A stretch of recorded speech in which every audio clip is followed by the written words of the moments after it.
Greetings sailors and welcome back to World of Warships, and also the last video for a week or so because I'm taking a little break after this one to go and visit some family, so I'll have the excuse of actually being away from the computer as the reason why I'm not making videos, as opposed to just feeling a bit crummy. Samuel! Yeah, there's also a mad cat running around in the background. He's flipped over into chaos mode apparently. So yeah, as cats sometimes like to do.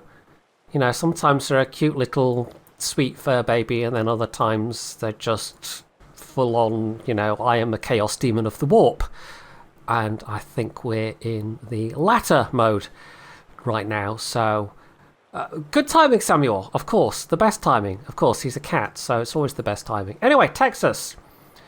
I decided to do another of those videos where I look at one of the older premiums in the game, and this one has been around for a while. This has been around since 2016, and indeed it is now a ship that you don't even need to have paid for to have gotten. There's a lot of like bonus codes, and I think even some events where people could have gotten the Texas entirely for free, either, you know, through having played the game or having even just signed up for the game and here's a free Texas, or if you've come back after a break, here's a free Texas.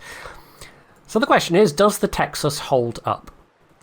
Well, back when it came out, the main differentiation between the Texas and the New York was the fact that the Texas had AA, and back then you could use captain skills to actually enhance the range of your AA. So pretty much you would build your New York for range, and with the Texas, instead of taking the range equipment, which you get in a different slot on US battleships of course, you would instead take the equipment and the skills to boost your AA range, and it was one of the most effective AA ships at tier 5.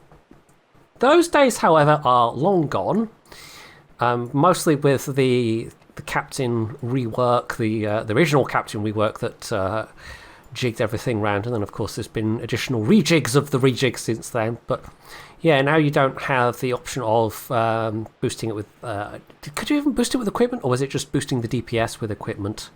I don't know, but it's basically, you know, the way AA works these days. The days of this being a dedicated AA ship at tier 5 are basically long gone.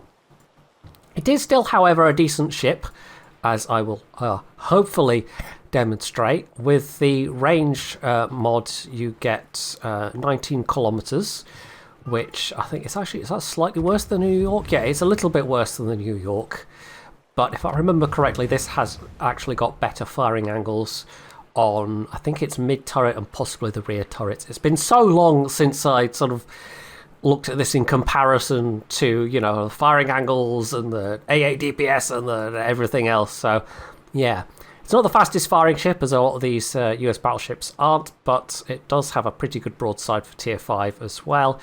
And the armor, well, sometimes you will eat weird pens, not even from, you know, battleship guns that overmatch. Sometimes you'll just eat weird high damage penetration hits from things that you would think maybe, you know, they strike at such an angle that you think, oh, that'll be fine, and then no, actually it pens somehow.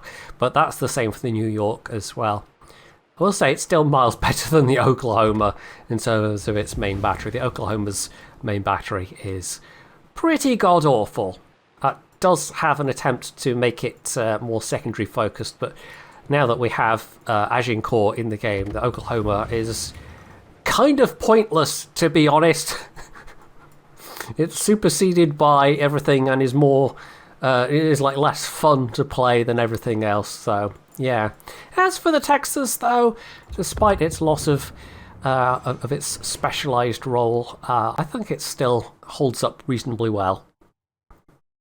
So here we are, tier 7 game, which, to be honest, is sort of what I was hoping for. Sort of.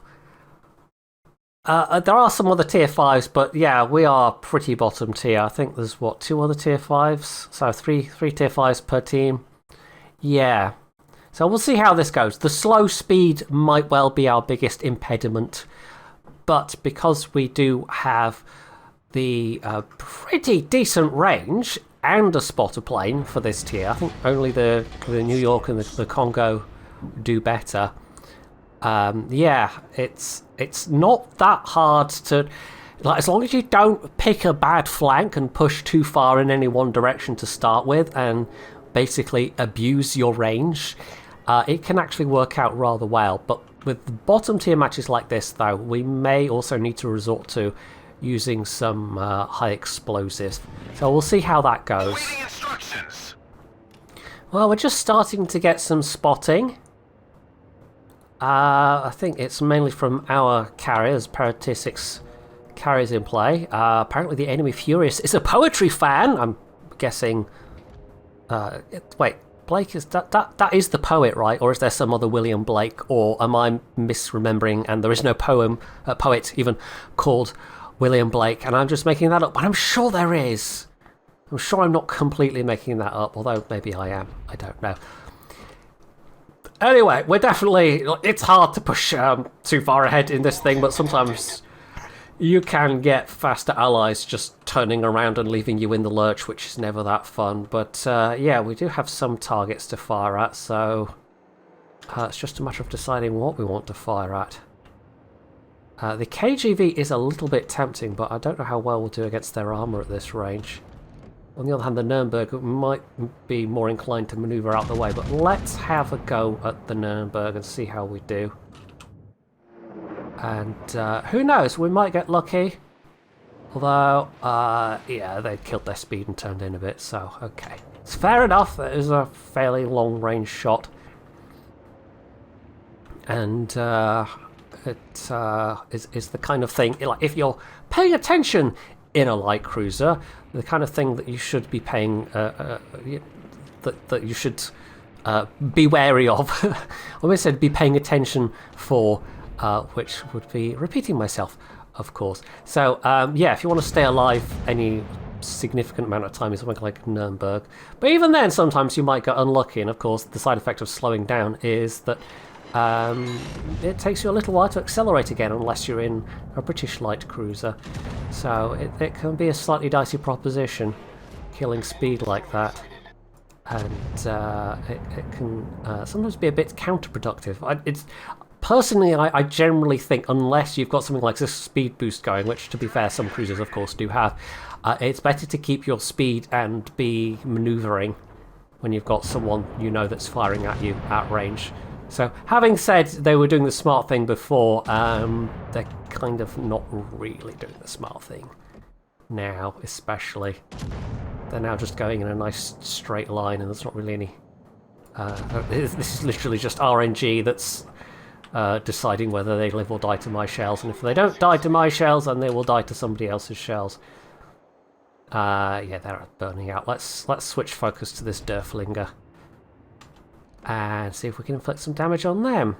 I'll actually wait for a couple of the other turrets to come back. 34 seconds and change is not the quickest reload. The turret traverse is also pretty slow. So it does require a bit of pre-planning. There aren't that many ships these days that... Like, it tends to be the low and mid tiers that have the slow turret traverses. Once you get to the higher tiers, it's much more the norm to have... I mean, there's a bunch that are around the 45-second mark, but, you know, there are plenty of battleships that are kind of as low as 30 seconds at the higher tiers. So, yeah, deciding what you're going to aim at can definitely be a bit of an exercise in patience and... making sure you're going the right way. Right, that's actually a Gator that's been a bit sneaky and gone right through the middle.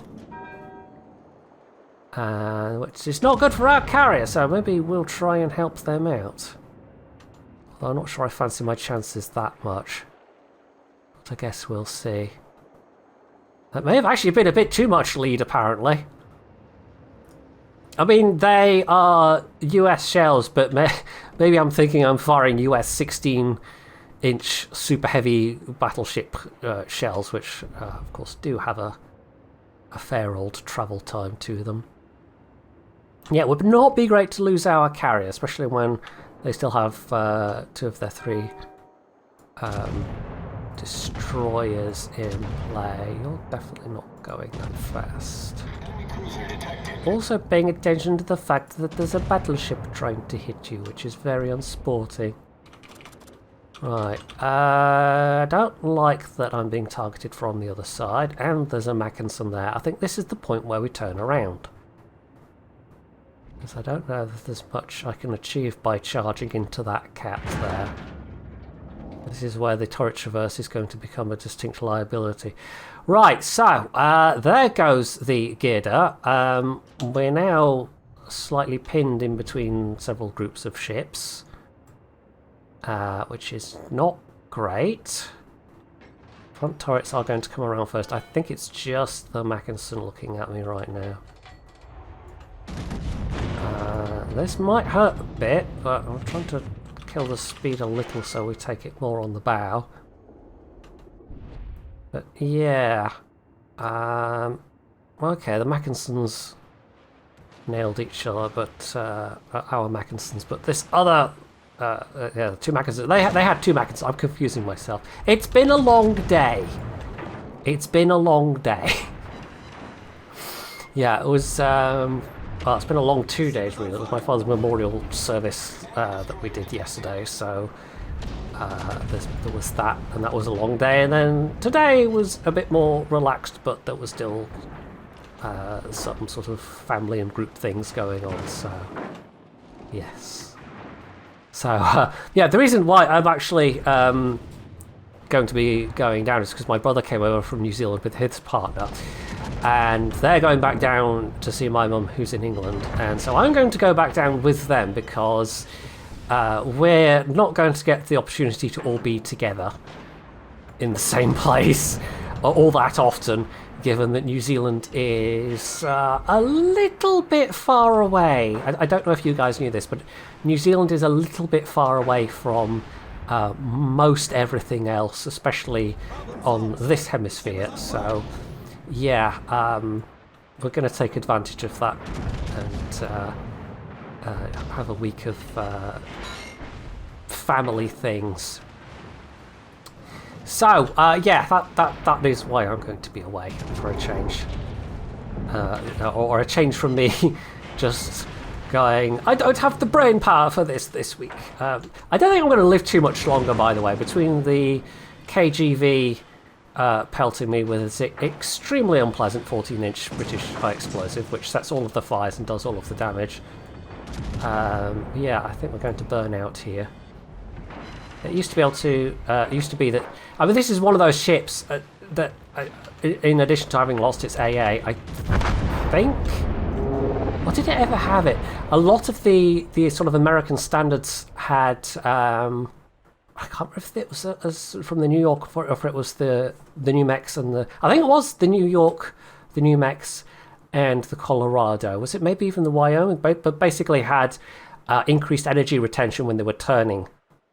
So it meant doing that kind of manoeuvring, you would have lost a little bit less speed whilst you were making any kind of manoeuvring, which was a nice trait for the line to have, but then for some reason Wargaming decided that they were going to take that away from all of them.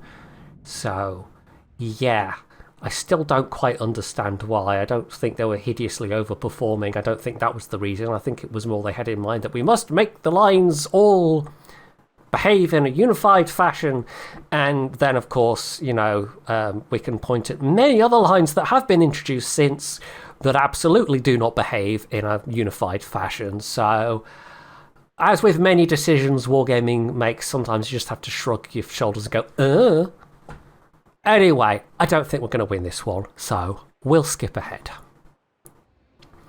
Okay, well, there we go. Alas, not completely terrible damage being a tier 5, but yeah. Downside of being a tier 5 is you are a bit more dependent on your higher tiers, and the fact that you're a slow ship as well is also a limiting factor. Well, let's give that another go. Well, this time we are very top tier. Still a carrier, though, of course. Of course. But, yeah, this isn't too bad. But yeah, we don't have any Julius Caesares or kamikazes to worry about. There is a Murmansk, which, you know, we're not going to discount that. That, if played well, can be a nasty ship, as can the Viribus Unitas. That can pack quite a punch, but it can't take much of a punch in return.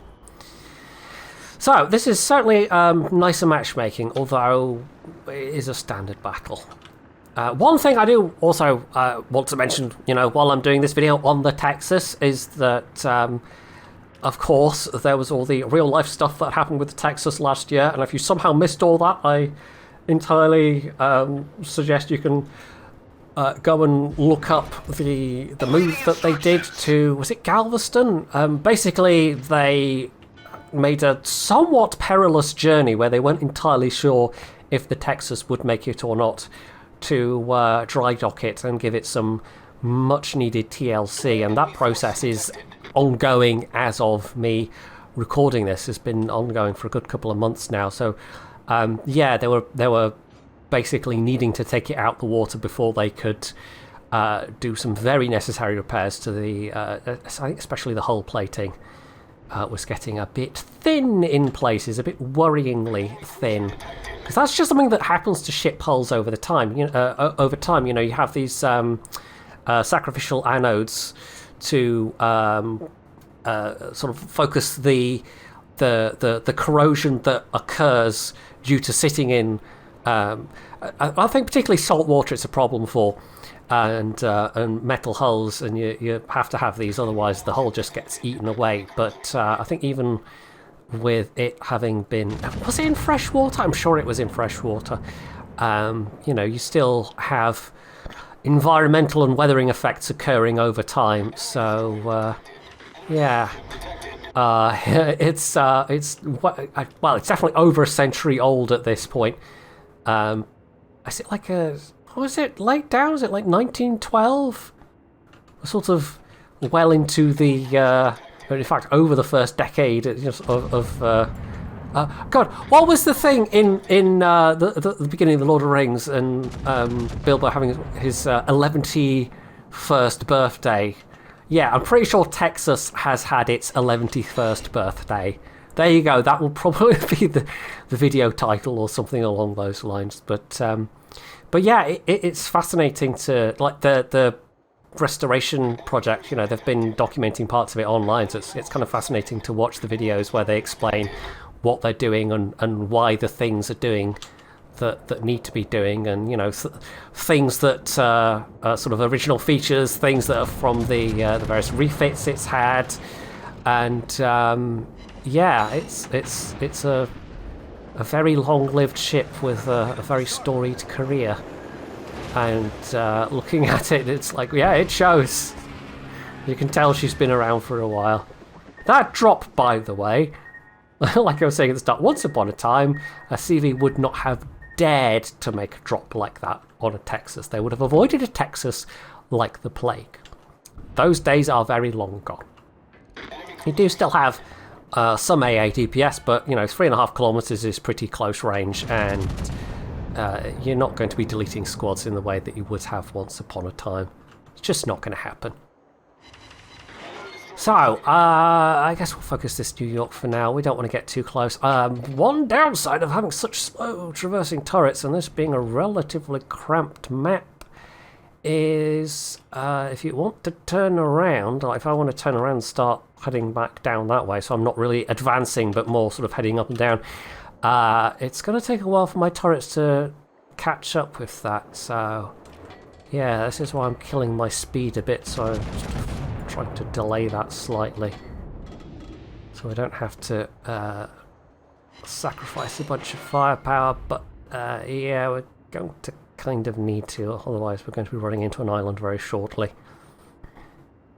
So what have we got here? That New York's looking a bit beat up. That's probably still the main target. Miyogi does have 14-inch guns, but the penetration is rubbish, and it's only got 6 of them, and the accuracy is pretty damn terrible. Miyogi's only mildly saving grace is that it can go fast. This is by far the fastest of the Tier 4 battleships, because really it's a battle cruiser. It's like a preliminary Congo design, essentially. Despite the fact that you, in theory, have a pretty good gun caliber for tier 4, in practice it's not so good. It's not so good at all. Anyway, somebody's taken notice of me. I wonder if it's this Texas. Sometimes, you know, you shoot at a person over and over again and they take it a bit personal, like. Strangely enough. Although, in this case, it is because they are the logical one to focus. They're the ones that have taken the most damage, and I know well enough that the New York armour, like I said, is a bit wonky, because so is mine. Although we're not taking any huge chunks out so far. We've done some damage. Yeah, if we can focus fire, we can then maybe get the Myogi down. Let's see if we can get my teammates a bit interested in... Yeah. St. Louis! Man, that's... I don't know if it's still regarded as an iconic ship of the low tiers, but certainly when I started playing the game it was. It was considered a wee bit of a little monster. With its slightly weird citadel and actually, you know, okay-ish armour for a low tier ship and 6-inch guns and a whole bunch of them. So, yeah, man, I haven't played that ship in absolutely ages. Because I don't tend to play, like, the least it tends to be sort of tier 4, and even then, pretty rarely, generally speaking, I don't go below tier 5. Because even though it's protected matchmaking for new players these days, I think people that are just hanging out at the lower tiers beyond that point are doing so for a very good reason, and I don't want to go down there and pick on people. It has to be some very, you know, special thing, like somebody's persuaded me to take out the, I don't know, the derp ski, or the tier 2 Japanese battleship that I can't remember the name of. I should know that, because it's like the only other surviving, I think it's like the only surviving pre-dreadnought, and it's like one of the few battleships that's like, because this is like one of the only surviving dreadnoughts, and that's like one of the only surviving pre-dreadnoughts, so they're sort of a bit in their own. Like, if you want to go further back than that, you're starting to get towards things like HMS Warrior. Oh, hello! I was so very focused on, I didn't even realise I was getting that close to the Myogi. Goodness sake. And the Izyaslav. Right, that was entirely on me. I was too busy blathering and trying to remember the names of ships, and absolutely not paying attention to the fact that I was getting much too close. Still not terribly worried about Myogi's guns, though. The Izyaslav torps are absolutely the bigger threat right now. And they didn't even hurt that much, although having said that, it would have been nice not to take that damage. Right, turrets are swinging around. I think you just fired at somebody. So, let's complete this turn here. And hope that the all reload and RNG is kind enough to me to not make this a horrendous mistake. Because I don't really want to get closer to the smoke screen if I can help it. Because that would be a bad thing, generally speaking. Right, we're starting to get towards a better angle now. This might be a little bit though. Okay, that wasn't great. But I don't think the Myogi's not exactly got great armour, so yeah. Unlike, I mean, it's of that era of sort of battlecruiser designs, it and the Congos, where they actually managed to make ships that could go fast without them. Like, if you look at the comparable British battlecruiser designs and how very, very long some of those are, or how long some of them had to be to get the necessary engine power to go as fast as they would have wanted, you know, it's yeah. They're long boats. They're very long boats. Hell, I just did a video on the Duncan, so yeah. Anyway, I suppose the downside for Myogi is it only has the 3 turrets. It's not a lot of firepower for that tier. Anyway, oh dear, our Koenig's not so healthy. But yeah, we need to kill them Yogi, and then I need to deal with the Yaroslav somehow. And it's now just me and the St. Louis. It does look like we're actually in danger of capping, maybe. Perhaps. If the T-22 can manage to do that, because their carrier seems to be completely ignoring the fact that they are being capped. Which is a good thing for my teammates, I suppose. No, that was not exactly the best accuracy. Okay. Yeah, we might win this one by capping. I've done some more damage at least. I know somebody got reset. Yes, oh, there we go. Their carrier's finally twigged. Their carrier's finally twigged as to what's going on. I don't know, maybe it was a blind shot, maybe they got spotted. Right, there we go. Let's go to high explosive, because we now have an Yaroslav to deal with. We could pop a spotter and go for the Koenig, but the Yaroslav is the more immediate threat. And because the carrier's still alive, we can maybe get some spotting out of them as well. Right, Yaroslav, what are you planning to do? Are you going to try and dart in close? Because I probably would not enjoy that if you did. My turret traverse. I can't even remember what range his torps are. Can't stealth torp, I remember that much. But I am absolutely 100% relying on carrier spotting here. And of course the carrier cannot drop a fighter for me. This being tier 4. Right, yeah, the Yaroslav is... Okay, they are trying to withdraw rather than just making a suicidal push for our carrier. So, yeah, basically I just need to not do anything silly. Like the carrier, keep spotting them. Pepper them with high explosive, and then, well, we've lost the T-22, but there is only that Britannia left. The Koenig on the other side is pretty low health, and there's still the Consommeret somewhere. But, yeah, I think we're going to win this one. This is certainly a heck of a lot better matchmaking than the last time. It's matchmaking where, in something like this, you can make much more of a difference. One thing, one way in which we did get exceptionally lucky is that neither of these games... well, this game couldn't have subs, but the other game didn't have subs. I'll be honest, I mean, Texas is not a bad ship. Things like New York, like hell, Agincourt can be fun.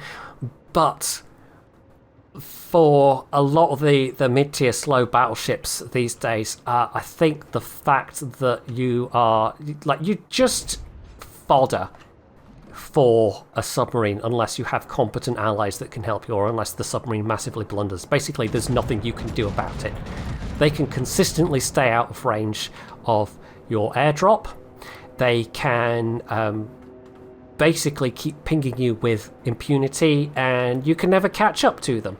And so if you get into that kind of scenario, it's just miserable. It's absolutely miserable. So to be honest, although you know, I think this is a good ship for what it is, there's probably not that much reason to play it these days. You are absolutely basically playing a lottery as to whether you get submarines or not. If you do meet tier 6 subs and one happens to go after you in particular, then good luck. Not much you can do about it. You know, if your teammates aren't able to take care of the problem, then you are basically screwed, because you can't run, you can't go towards them. You can dodge as much as you like, but, you know, eventually your luck will run out, your heals will run out, and because it's torps, of course, they will do heavy damage that cannot be nearly as much repaired. So, oh wow, carrier actually got them there. So yeah, slow battleships and submarines are absolutely incompatible gameplay-wise, but it's yet another way in which wargaming just did not consider the impact of subs at all. So yeah, wargaming's attitude just seems to have been, well, sucks to be you, I guess. So yeah, I definitely got lucky. I mean, if you get top tier matchmaking, then it's fine. There are no tier 4 subs, but you're just as likely to get, you know, tier 6s or tier 7s and meet submarines. So yeah, they're kind of a scourge at that point. There's not a lot you can do. Okay, our Congo ain't looking too healthy, but the Britannia's down for the count. Koenig's got smaller caliber guns, so I'm not too worried about them at this range. And they've not exactly put themselves in a good position for manoeuvring right now, which is going to make life a lot easier for our carrier. So we've certainly had a fair old war of attrition in this one, but because I've been able to stay alive for a lot longer, it also means that I've been able to put my guns to much more effective use. So that's fine. I'm actually a bit tempted to go after the Komsomolets, because I kind of don't want him to kill the Congo. But also, there's always that added satisfaction of must shoot at carrier. Right, should we pop another heal? I guess we can. Okay. Well, I don't think it's going to appear in the next, like, 5 seconds, so back to the Koenig we go. It's so... Even playing at tier 5, you know, I was saying I don't really play below tier 5 with any regularity, sort of tier 4 sometimes, and below that virtually never. Even at tier 5, people in theory have, you know, a few battles under their belt. You still see running into islands and very slowly reversing and that sort of behaviour, so people not really knowing how to angle that well. There's definitely much, like, there's much of a more of a mixed bag at this tier, I think, in terms of player skill and how people behave. Whereas, I mean, still that's kind of true at the higher tiers, but by the higher tiers, the ranges get a lot more forgiving, and so, especially for battleships, and so you might see someone that's not playing very well, but, you know, if they're not playing well, you know, 23 kilometers away from you, it's still going to be inherently harder to hit than someone who's 10 kilometers away from you, so, yeah. Anyway, we're sort of just waiting on RNG to give me a nice kill right now, but I think I might not get it. I think the Komsomolets might get it. But we may get a chance to pew-pew at the carrier, who is not going in the middle. They're trying to run for the corner of the map, apparently. So that's going to be nice. Hopefully almost within spotting range. Right, Komsomolets making their run, and if they don't get it, then I will. Yep, there we go. Our team has taken the lead. I'm going to take some damage here, but we've got heals left. It's fine. Still resetting. They must have quite a lot of reset labels by this point. I'm also going to switch to high explosive, because my AP is just overpenning, because the Komsomolets has no armour. It's probably got as much armour as a Langley. That is to say, not a lot. I would have thought I'd be close enough to spot them on the surface now, but maybe they've got concealment expert? I know that's not really in vogue anymore for carriers, just because it slows down on the returning aircraft so much. But some CVs are pretty unstealthy. The Japanese CVs, certainly you can get away without it a lot more than other nations. Anyway, we'll get to see some of that. Famed Texas AA again. We had a bit of pew-pew earlier and haven't had a lot since. Right, let's at least not make it easy for you. Let's, we're actually almost going to run out of time on this one. No, we'll to turn back. Bit of damage, but we took that on the belt, so that's fine, rather than the superstructure. Oh, don't disappear now. I am so close. Jeez, how stealthy is this thing? Did I even ever play the Komsomolets? I basically have no idea. I think I probably free XP'd it and then bought the tier 6 to play in operations sometimes. Because I don't tend to play carriers outside of operations. There we go, HE Citadel, 20 odd seconds left. We're going to get one more chance to shoot at this guy, which may or may not get the kill. But we've done over 100k. You know, these guns can certainly be pretty capable. 10 seconds. Oh, come on, RNG. He's very, very close. Don't do this to me. Give me that sweet, sweet damage. Right, he gets to live, alas. But I did get a fair old chunk of his health, at least. So there we go. That was actually a high caliber and dreadnought in that one. 130k almost. Some reasonably okay teamwork towards the end of that one. So yeah, I did goof a bit though and just blundered into those Zhyaslav torpedoes when I absolutely should have been paying attention. But yeah, I mostly got away with it. It's fine. I'm sure none of you noticed that, and probably don't even know what I'm talking about, because me make a mistake, that's impossible, right?